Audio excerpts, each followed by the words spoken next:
বাচ্চার যখন প্রথম সলিড শুরু করা হয় তখন অনেক মায়েরাই অনেক বেশি চিন্তায় থাকে বাচ্চার খাবারের মেনু নিয়ে, যে কখন কি দিব বা কি খাওয়াবো এটা নিয়ে আসলে অনেক বেশি চিন্তা হয়।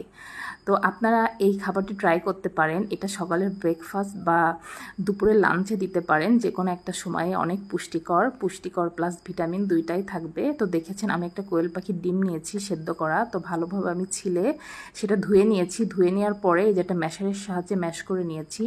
আমি সাদা অংশ সহই ম্যাশ করেছি। অনেকেই বলে সাদা অংশ খাওয়ানো যায় না, বাট আমি আমার বাবুকে এভাবেই খাইয়ে অভ্যস্ত করেছি যে মাসাল্লা এভাবেই খায়। আর কোয়েল পাখির ডিমের সাদা অংশ অনেক বেশি পাতলা, সহজে মেল্ট হয়ে যায়। তো আপনারা চাইলে অবশ্যই খাওয়াতে পারেন।